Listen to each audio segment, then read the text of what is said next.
Едни од поважните собитија што се случи во Македонија во 20 век секако е големата грчка колонизација, што се одвиваше во егејскиот дел на Македонија во периодот меѓу двете светски војни. Со Букурешкиот мировен договор од 1913 Грција анектира 34.356 километри или 51% од македонската територија.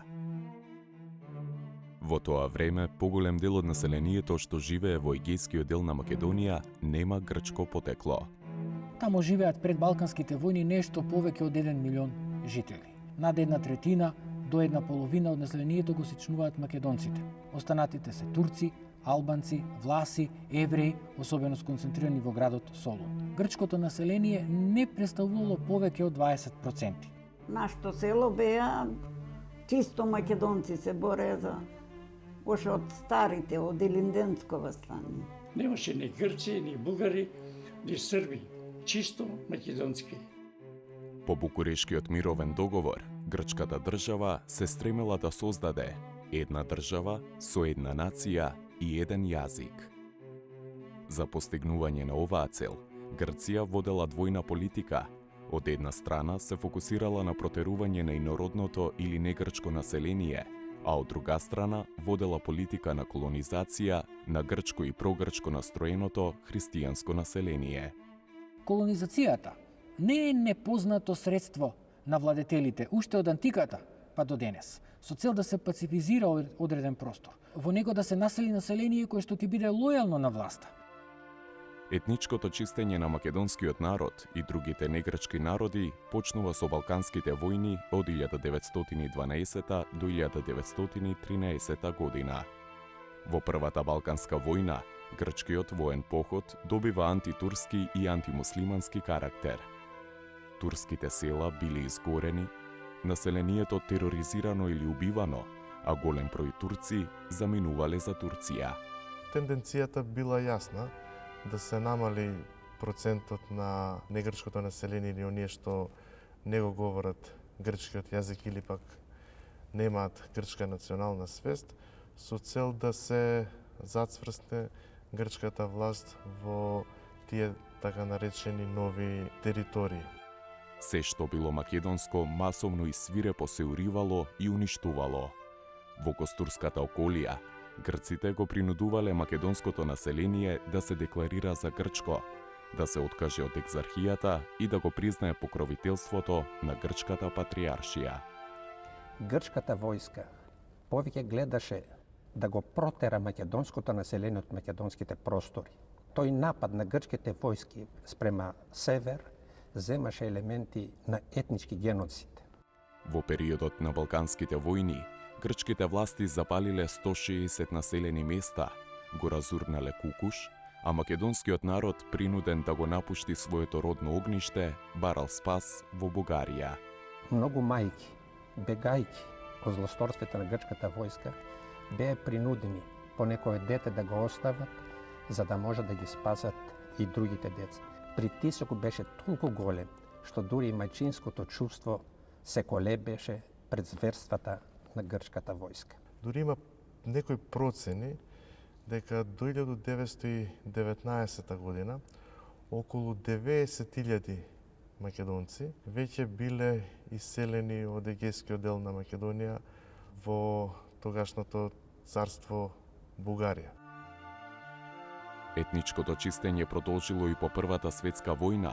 На 27 ноември 1919 врз основа на членот 56 од Нејскиот мировен договор, меѓу Грција и Бугарија била подпишана конвенција за доброволно иселување на население што живее во двете држави. Тој договор и неговите клаузули предвидувале дека од територијата на Егејска Македонија под грчка власт во Бугарија треба да се иселат поголем број на македонци, кои што грчката држава ги окарактеризирала дека се бугари по националност. Додека од територијата на Бугарија во Грција требало да се исели целото патриаршиско население кое што најмногу се декларирало дека е грчко по националност. Ово доброволно така наречени иселување во суштина грчката држава го претвори во присилно иселување. Се вршеше еден страшен терор врз македонското население. Прогонетите македонци зад себе ги оставиле своите домови, имоти и татковинска љубов, за да им остапат место на новите колонизатори, грци и негрци. Во една од клаузулите на Неискиот мировен договор стоело дека македонците кои што заминувале во Бугарија никогаш веќе немале право да побараат грчко државјанство и да ги побараат своите имоти. Што значи дека се работи за еден добро осмислен план за денационализација на егејскиот дел на Македонија во неколку етапи. Ова всушност представувала првата фаза. Политиката на етничко чистење продолжила и по грчко-турската војна од 1920 до 1922 година. Грција, покрај ширењето кон север, имаше интерес да се прошири територијални кон исток на сметка на турската држава. Преку Смирна влегува длабово во турска територија и стигна близо до Анкара. Тука грчките војски се запрени и тука има една крвава битка, битката во Сакарија, каде турците успеа да ги поразат грците и Грција беше принудена да застани на столот на мировните преговори што се воде во Лозан. Со Лозанскиот мировен договор, подпишан меѓу Грција и Турција, во 1923 година била договорена размена на население меѓу двете држави. Имено, сето христијанско население од Турција било принудено да ја напушти таа држава и да се пресели во Грција, додека во спротивен правец заминале сите муслимани од Грција, вклучувајќи ги и македонците со муслиманска вероисповед од егејскиот дел на Македонија. Во егејска Македонија дојдоа речиси 1.200.000 грци и негрчко христијанско население, а од егејска Македонија беа протерани 350.000 муслимани, меѓу кои главно мнозинство беа турци, скоро 305.000 турци и 40.000 македонски махомедани или македонски муслимани. Со Лозанскиот мировен договор, Грција ја изврши втората принудна миграција на македонскиот народ, но и на други народи. Конечната бројка на протерани македонци по сила на Неискиот и Лозанскиот мировен договор изнесува 127.374 лица, или 34,39% од целокупното македонско население кое живеело во егејска Македонија. И грците за прв пат во историјата ќе станат апсолутно мнозинство во тој дел од Грција, а грчкиот јазик ќе стане доминантен јазик во комуникацијата. Селото наше броеше прво, пред да почнат војните, околу 1230 души. И после се намали на 700. Од војните, значи избега во Бугарија, во Америка. Покрај македонското, насилен притисок за иселување било изложено и влашкото и еврејското население. Македонските власти биле принудени да емигрираат во Романија и биле колонизирани во јужното Бруџа, бугарска територија анектирана од Романија по Втората Балканска војна. Евреите, освен што биле омаловажувани и за разни, главно измислени причини малтретирани, тие били изложени и на високи парични казни, а неретко нивните домови или дуќани биле кршени или спалувани. Тие заминувале за Италија, Швајцарија или Франција. Паралелно со процесите на протерување на инородното грчко население, грчката држава спроведуваше политика на колонизација. За ваквата политика грчката држава применувала два метода. Внатрешна колонизација, реализирана со население дојдено од Стара Грција, Стерија Елада, Пелопонес, Епир, Крит и Егејските острови, и надворешна колонизација, реализирана со колонизирање на различно грчко и негрчко христијанско население, дојдено од ширум светот, Европа, Мала Азија, САД, Африка и Океанија.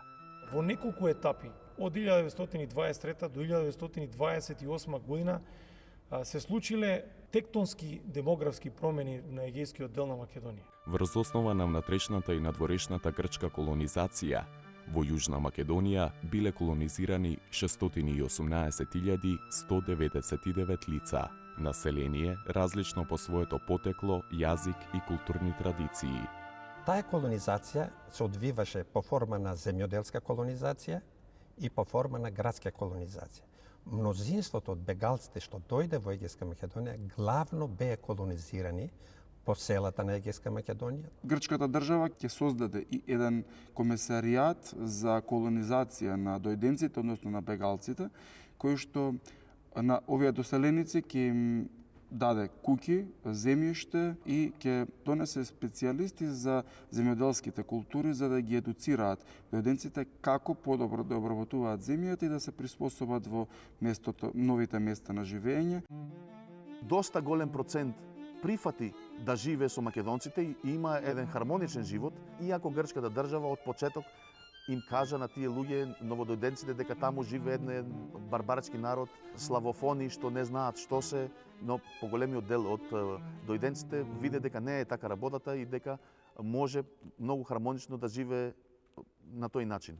Грчката власт виде дека плановите не се остваруваат како што таа сакаше, дојденците не ги спроведуваат тие асимилирачки мерки што требаш да ги спроведат и почнаа некои нови, многу поригорозни мерки. Во егејскиот дел на Македонија биле населени околу 50.000 грци од териториите кои влегле во составот на Грција пред Балканските војни. Луѓето што ги извршува функциите како градоначалник, како претседател на село, како директори и останати функционери беа донесени од Стара Грција, така наречена Стара Грција. Селската колонизација главно се одвивала на сметка на македонскиот селанец. Почна да ги земат имотите на македонците, кои што беа веќе истерани, но почна да влегуват и во имотите на македонците што беа останати во нивните домови, во нивните територии. Македонците ги крие имотите и не кажува ти има емигрирано македонци од тука во Бугарија. Имаше и физички судири меѓу маџирите и македонците за земјата.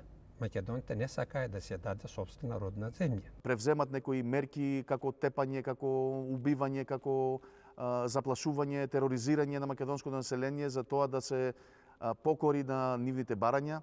Тие ја добивале плодната земја, но не сакале да ја обработуваат и таа иста земја која што некогаш им припаѓала на домородните македонци им ја давале под наем, а самите колонисти заминувале во големите грчки центри. Градската колонизација земала помал замав. Статистиката вели дека во градовите биле колонизирани 41.300 семејства или 153.000 лица.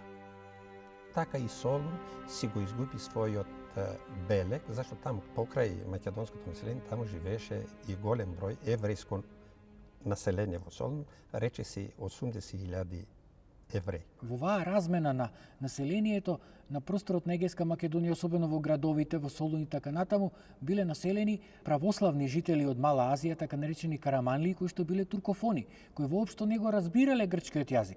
Па дури митрополитите, например митрополитот во Солун бил принуден да дозволи Евангелието да се чита на турски, се преведе и се чита на турски јазик, бидејќи тие луѓе не го разбирале локалниот грчки дијалект кој што се зборувал. Со тоа настанале и определени културолошки промени, освен етнички, демографски и културолошки промени на самиот простор. Промената на етничкиот состав на населението придонела да се смени и етнојазичниот статус на македонскиот народ и на грчкото малцинство, што своевремено живеело во Егејска Македонија. Со големата грчко-христијанска колонизација, македонскиот народ го изгубил својот етноисториски статус. Од најмногу броен народ, македонците добија статус на малцинство. Кога македонското население стана малцинско население, македонскиот јазик веќе го изгуби статусот најупотребуван јазик, да речеме така лангузуел, и се претвори во јазик на малцинство или семеен јазик. Го зборува само во рамките на семејството, зашто јавно беше прогонуван. Сите мешани бракови меѓу грци и караманли, грци и кавказци, караманли и кавказци, караманли и ерменци, врз основа на грчкиот народен јазик, димотики, биле во корист на грчкиот етнос. Во 1925 година, во една печатница во Атина, печатницата Сакеларију, беше печатен првиот абецедар, македонски буквар, за да се подели на сите школи во македонските села во Северна Грција со цел македончињата да почнат да го учат нивниот мачин јазик. Тогашниот министер за надворешни работи на Грција ги зеде двата примерока, ги однесе 1926 година во тогашниот состанок на Лига на народите и докажа дека еве господа, ние се грижиме за нашите малцинства и испечативме таков вид на буквар за да го учат нивниот мајчин јазик. После неколку месеци многу големи спротиставувања настанаа во Грција од страна на грчките националисти дека не е можно да им дадеме да учат на нивни мајчин јазик, бидејќи тоа не е јазик, тој не е народ, затоа мора да продолжат да го учат само грчкиот јазик. Поради тоа, на јавен собир беа изгорени сите тие повеќе илјади абецедари, така никогаш не се поделија во македонските школиња. И турскиот, и ерменскиот, и рускиот биле јазици кои се истиснуваат за сметка на грчкиот, кој иако наметнат, живеел статус на мајчин, односно примарен јазик.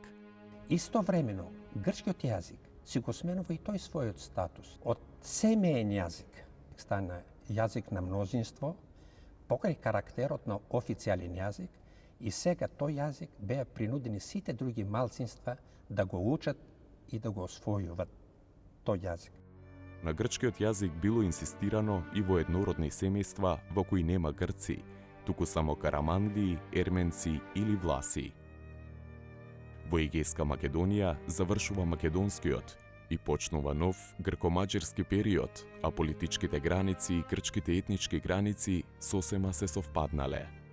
Грците стигнае до Гевгелија, што никош во историјата грчко население таму не постоеше. И со тоа и самите грчки политичари признаа дека тој простор е конечно хеленизиран, елинизиран, нели? Иако тврдеа дека Македонија е нивна историски, тие откако населија свое население за кое што сметаа дека ќе биде лојално, признаа дека тој простор е елинизиран. Големата грчко-христијанска колонизација директно се одразила врз грчката економија. Пропорционално на масовната селска колонизација, зголемена била обработливата површина, што во перспектива потикнало раст на земјоделското производство.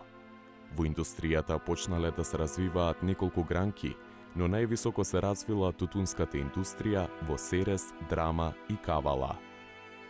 Почнало да се развива и килимарството, грнчарството и трговијата, со што Солунското пристаниште особено заживеало. На политичката сцена особено силно било влијанието на либералната партија, на чело со Елефтерос Венизелос, наречен татко на бегалците. Најчестата употреба етничка што македонците користат за бегалците ги вика со едно заедничко име – маđири. Тоа што значи странци, тугинци, дојденици. Од друга страна, маđирското население, значи колонистите, македонското население главно најповеќе го употребува терминот ендопи, значи домородци, тукашно население. Со текот на времето, колонизираните грци и негрци од бегалци ќе се идентификуваат како елино-македонес или грко-македонци, за на крај да се идентификуваат како македонес или македонци. И Комунистичката партија на Грција, по големите етнички промени, почнала се почесто да го користи етнонимот славјано-македонци. Мораше тие нови територии, тоа ново население да се хомогенизира, да се направи грчко население, што се однесува до јазикот, до имињата, до топонимите, до начинот на функционирање, до традициите, до адетите и сите останати сегменти на живењето. Со законот од 1926 година почнала интензивна деноминација на македонските населени места, со што сите имиња на реки, планини, села и градови добиле грчки топонимски карактер. До најмало село, до најмала рекичка му било променето неговото македонско име и било заменето со грчко име. Полно села се обидува да ги преведат на грчки јазик согласно значењето на македонскиот збор. Само на еден мал процент не ги сменија, бидејќи со додавање на некој грчки слог на крајот имињата почна да личат малце на грчки. Пример, селото Буф, Леринско, го направија Буфи, така личеше некако на грчко име. Но и тие села од почетокот на 50-те години одлучија и тие да ги сменат за да нема никакво поврзување со старото име и така од Буфи стана Акритас, значи едно сосема грчко име. Воден стана Едеса, Лерин стана Флорина. Македонското име на Костур се смени со грчко име Касторија. Солун го доби името Тесалоники и многу други топоними. По големите етнички промени, грчката држава ја засилила политиката на денационализација и асимилација на македонскиот народ. Целокупната државна надградба, просвета, државна администрација, црква, војска биле ставени во служба на оваа политика. Грчкото училиште било местото каде македонците за прв пат се сретнувале со грчкиот јазик, а за побрзо изучување на истиот, редовно се предавале 2 часа грчки јазик и грчка историја, а сите други предмети се учеле низ песни и играње. Просветата се одвиваше во тој период ненормално. Се учеа песни и игра, но да се слуша колку почесто грчкиот збор, за да се совлада грчкиот јазик. Секое дете задолжително требало да знае грчки јазик и историја и да се гордее дека е грк, да знае за славните битки на нивните предци, во Маратон, Термопилите, за јуначката и славна борба на андартите, така наречени македономахи, начело со Павло Смелас и Германос Каравангелис. Дојде многу тешко на мајка ми, на татко ми, кога се дојдов дома јас.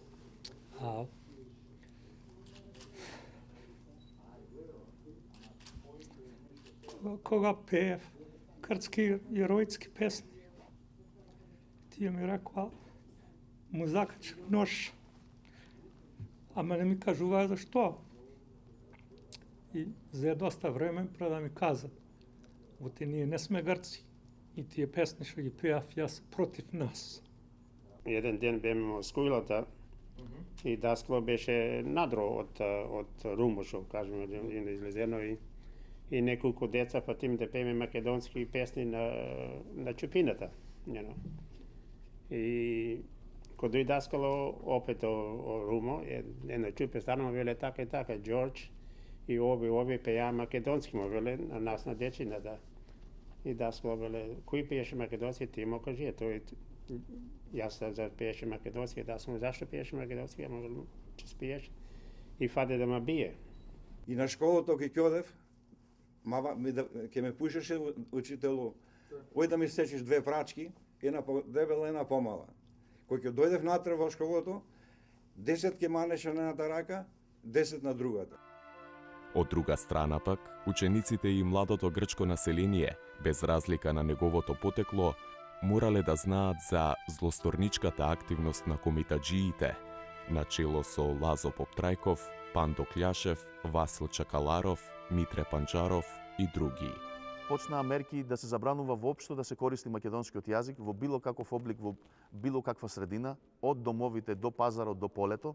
Дури и ако некој прозбори македонски на некој животно, на волот кај што ора или на кучето за да го викне да дојде до него, големи беа казните и со тепање, со затворање, а исто така имавме и многу голем број случаеви каде што физички беше сечен јазикот на македонци, претежно на мајките македонки, за да не може да го пренесат јазикот на новите поколенија, значи на нивните деца. Најсуровиот напад врз македонскиот народен јазик го реализирал диктаторот Јоанис Метаксас во 1936 година. Βίαιος εξελληνισμός που έγινε στη διάρκεια της μεταξικής δικτατορίας. Αυτό σημαίνει τότε απαγορεύεται η δημόσια χρήση αυτού του ιδιώματος. Тој ја забранил употребата на македонскиот народен јазик не само во секојдневниот живот во селото, во обичната комуникација, на пазарите, свадбените или погребните ритуали, туку и во рамките на семејството. Секој што ќе продолжи да зборува на македонски јазик беше уапсен, беше однесен на судот и беше казнет парично или и со затвор, во меѓувреме и со тепање, со заплашување, со тероризирање. Кубење на мустаки, триење на јазикот со лута пиперка, плукање во уста, пиење рицинус. Ако не сте живееле под грчка диктатура, не знаете ништо. Они што велат СС германци, то ништо не е. Овие са луѓе што, јас се чудев си вела, овие луѓе, све ни зедоа, не истераа, све беше наше, се си вел него, и уште ние сме κρίβοι. Όντως γνωρίζουμε ότι στην περίοδο του Μεταξά υπήρξαν διώξεις ανθρώπων που μιλούσαν αυτά τα ιδιώματα, διότι τότε ταυτίστηκε στην αντίληψη του Έλληνα ότι η Βουλγαρία ήταν και ο κίνδυνος. Έχει αναθεωρητική πολιτική στα Βαλκάνια, κατά κάποιο τρόπο. Δεν διεκδικεί μόνο τη Σερβική Μακεδονία, αλλά διεκδικεί και τη Δυτική Θράκη και την Ανατολική Μακεδονία. Και όντως έπρεπε οι κάτοικοι να διαμορφώσουν έτσι είναι στα πλαίσια του λεγόμενου εξελληνισμού. Αυτό δεν μπορούμε να το αποκλείσουμε.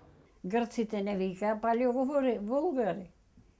Ја памтам на час, кој ќе одевме у школа, прво што беше кој химна, ќе ја кажа химната грчка и речи кој е најголем душман на Грција и Булгарија. Истовремено, секој македонец без разлика на неговата возраст бил принудуван да ги посетува така наречените грчки вечерни училишта и задолжително да го изучува грчкиот јазик.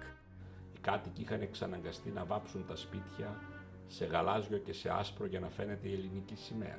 Дојде од Лерин, големиот цаксир се викаше, како денес го памтам, се качи на црквата на високо место и собра цело село и вели вој език треба да се пикне од земјата. Имаше таква група луѓе грци кои беа дојдени грци, не од нашите македонци, кои одеа навечер под пенџерињата и прислушкуваа на кој јазик се говори дома. Вратите, клученците му клававме книга, да не се слуша гласо.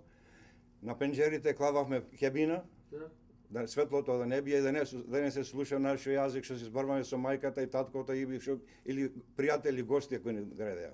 Забрането беше дури и плачењето на мртвите во гробиштата да се изведува на македонски јазик. Мораше да биде на еден странски јазик за населението што воопшто не го познават. Да не тупни тапан, вели, али гајда да засвири, вели, али шупелка да засвири, вели. Оти целите ќоите, вели, под затвор. Заради кршење на забраната за користење на македонскиот народен јазик, речиси 4500 македонци биле осудени и пратени на грчките острови. Татко ми, дедо ми, мајка ми, баба ми, сите, тие ги тепаа немилосрдно ги тепаа луѓето, да ги вреѓат, да ги понижуваат.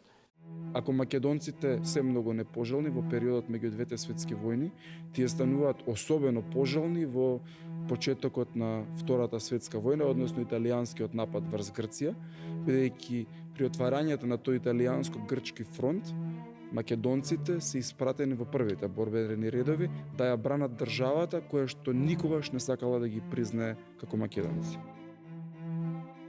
Од вкупно 300.000 мобилизирани војници кои биле испратени на фронтот со Италија, 80.000 биле македонци. Во војната со Италија имало околу 12.000 жртви, од кои 1/3 биле од Егејска Македонија и Западна Тракија, односно етнички македонци. Грците настојаваја како да македонскиот народ го истребат од таму, на секој начин, да не постои, али не успеа. На заселената политика на денационализација и асимилација, македонскиот народ го засилувал отпорот, кој добивал пасивни и активни форми. Најзначајната улога во отпорот ја одиграло македонското семејство. Со ова, постојано се подгревало чувството на почит и љубов кон мајчиниот збор. Во рамките на семејството се создаваше и историска свест кај македонското население. Немаше семејство во Егејска Македонија да не пренесе на своите деца за легендарните војводи, например, за Чакаларов, Пандо Кљашев, Гоце Делчев и за други војводи, се пее песни. Колку македонците настојувале да ја зачуваат својата традиција, толку грците, преку различни методи, се обидували истата да ја разрушат или збришат. И кога се празнуваше Илинден, селаните излегуваа и на местата каде загинае војводи или комити ги одбележуваа со обични камиња, зашто грчката држава не дозволуваше да се дига споменици. Истовремено, во периодот меѓу двете светски војни, во семејството се чувал физичкиот и етничкиот интегритет. Речиси сите склучени бракови биле меѓу македонци. Многу ретки биле мешаните бракови меѓу македонци и грци или меѓу македонци и маđири, односно туркофони, кавказци и слично. Тој пасивен отпор веќе почна да добива политички организиран отпор. Дури во 30-тите години на минатиот век, една илегална левичарска организација ВМРО Обединета, која што ја распространила својата мрежа и во егејскиот дел на Македонија, им дала отворена поддршка на македонците во борбата за зачувување на нивните имоти и против одземањето на нивното земјиште, што значи се спротивставила на грчката државна колонистичка политика. Ова организација немаше толку голем успех, зашто немаше поддршка од страна на КПГ, што беше должна да ги помогне и нивната политичка активност да ја поддржи со сите сили. Οι Έλληνες κομμουνιστές από τη δεκαετία του 20 κλήθηκαν να αποδεχτούν μια απόφαση της Κομμουνιστικής Διεθνούς που αφορούσε την περίπτωση του μακεδονικού έθνους, όπως είχε ονομαστεί, ή μειονότητας, όπως λεγόταν στην Ελλάδα. Значи во тој период Комунистичка партија на Грција ги признава македонците како македонци, преку незиниот политички орган, значи весникот Ризоспастис, прави големи репортажи каде што ги пренесува сите состојби, лоши состојби што ги живее македонскиот народ. Поради таа причина почнаа македонците масовно да се приклучуваат на таа партија, да се запишуваат како членови на Комунистичката партија и скоро на сите македонски села да се создава јадро од видни македонци на секој село, јадро на Комунистичката партија за понатамошно организирање на селото и на населението. Το Κομμουνιστικό Κόμμα Ελλάδος, όπως κάθε κομμουνιστικό κόμμα την εποχή εκείνη, είναι μέρος ενός μεγάλου συστήματος, ενός διεθνούς παγκόσμιου συστήματος με κέντρο τη Μόσχα. Αυτό έχει πολύ μεγάλη σημασία για να καταλαβαίνουμε πώς σκέφτονται και πώς παίρνουν τις αποφάσεις οι κομμουνιστές, είτε είναι Φιλανδοί, είτε Κινέζοι, είτε Έλληνες, είτε Μακεδόνες, είτε οτιδήποτε.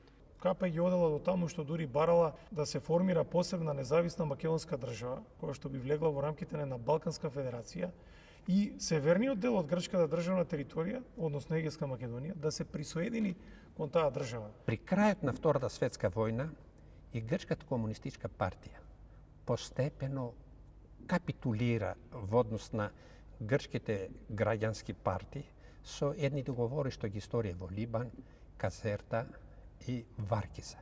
Со тоа се отвори патот на грчката десница.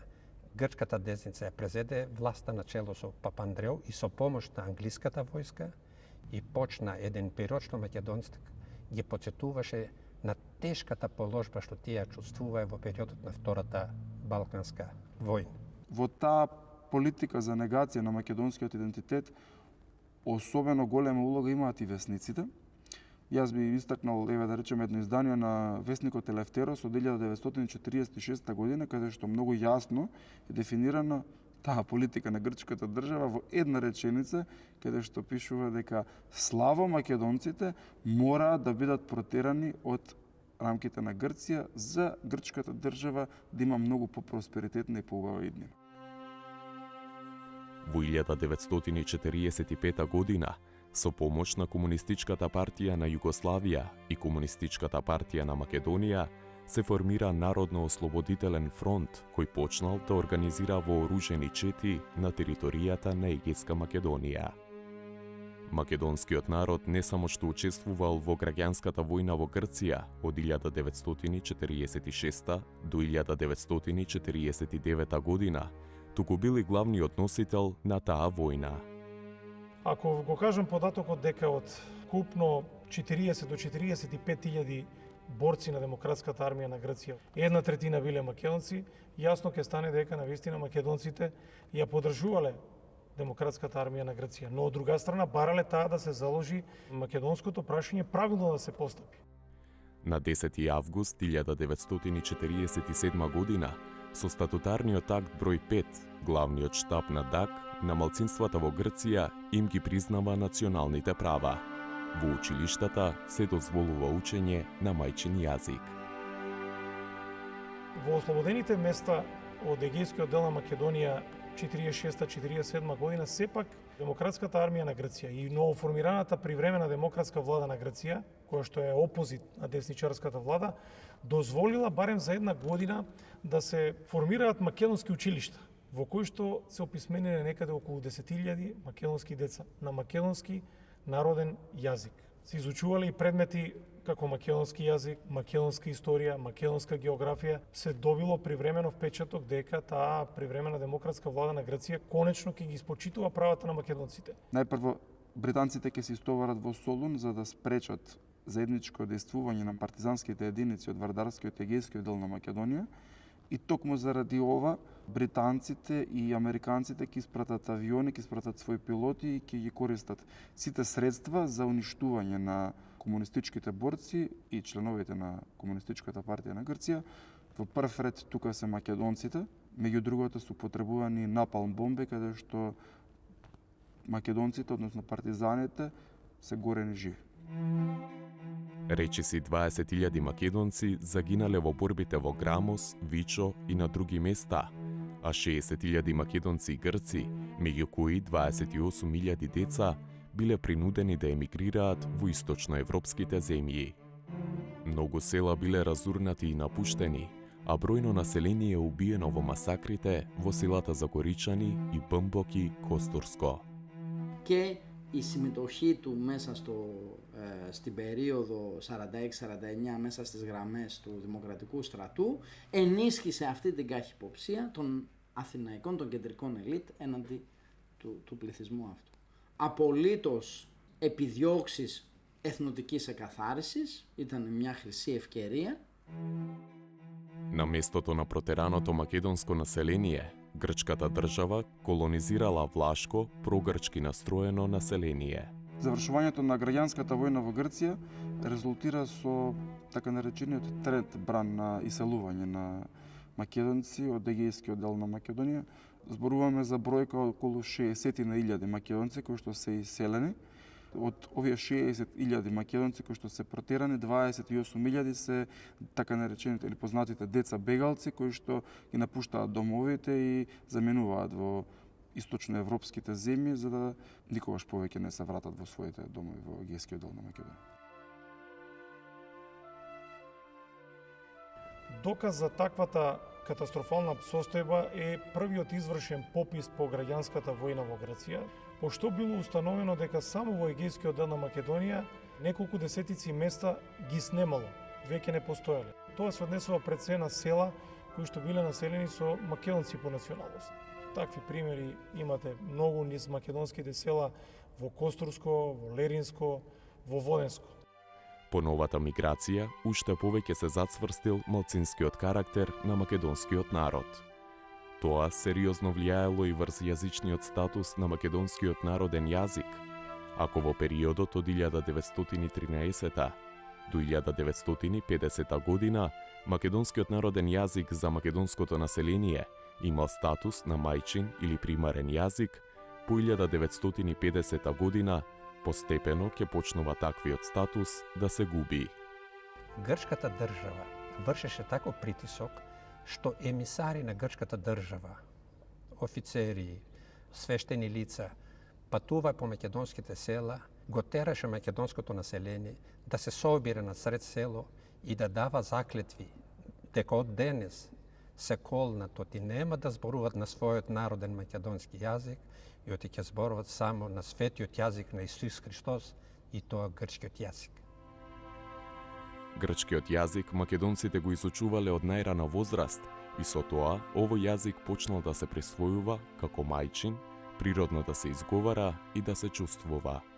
Македонците одбива меѓу двете светски војни да создават мешовити бракови со грците, да се го зачуват народот и расата. По граѓанската војна во Грција, веќе таа народна солидарност се скрши. И веќе грчкиот јазик почна масовно да влегува по македонските села. Со влегувањето на грчкиот јазик во рамките на македонското семејство, почнал процесот на дефинитивно асимилирање на македонското население од Егејска Македонија и негово постепено, но сигурно претопување со грчката нација. Македонците кои што останаа во Егејскиот дел на Македонија се обидуваа политички да се организираат, но нормално тоа грчките закони не им го дозволуваа. Сакам да кажам дека идејата за создавање на првата политичка партија на македонците во Егејска Македонија Виножито не е случајна, но сите грчки закони биле рестриктивни во тој поглед и воопшто човековите права на македонците во Егејска Македонија биле сведени на едно најниско можно ниво. Со ниту еден закон, со ниту еден акт, грчката држава не признавала постоење на македонски етност, односно на македонска националност. По грчката граѓанска војна, преостанатите 150.000 македонци повторно биле изложени на политика на денационализација и асимилација. Со цел да се разбие етничката компактност во Костурско, Леринско и Воденско, во 1953 година грчката држава го донела законот за колонизација на пограничниот појас. Истата година бил донесен закон со кој од грчко државјанство биле лишени учесниците на така наречената бандитска војна. Неистите им се конфискувал имотот. Грчката држава донела неколку закони кои што требало да го спречат евентуалното враќање на македонците учесници во граѓанската војна во Грција назад во Грција. Од таа гледна точка законите кои што ги носела воглавном содржале членови според кои што им се дозволувало враќање само на оние учесници во граѓанската војна во Грција кои што биле грци по род. Колку и да е дискриминирачки овој член од грчките закони, сепак таа де факто и де јуре признавала дека имало и други луѓе по националност, односно македонци. Ваквите закони се носеле не само да се спречи репатриацијата на македонците, туку и да се спречи евентуалното нивно побарување за враќање на нивните имоти. Тоа би било воглавно второ прашање кое што требало да следи ако грчката држава го дозволела враќањето на македонците во Грција. И тоа беше доволна бариера македонците воопшто и да не помислуваат да се враќат се таму некаде до доците 80-ти години на 20-тиот век. По 1990 година во Грција се забележуваат промени во однос на малцинската политика. По македонските села слободно се зборува на мајчиниот јазик, се формираат музички групи кои го негуваат локалниот фолклор. Македонскиот народ формира политички организации, како што е организацијата Виножито, а се печатат исписанија на македонски јазик Моглена, Зора и Нова Зора. Во Солун биле печатени абецедар, современ грчко-македонски речник, а во Сботско се осветила и првата македонска црква Свети Злата Мегленска, каде се одржала и првата богослужба на македонски јазик по 1913 година.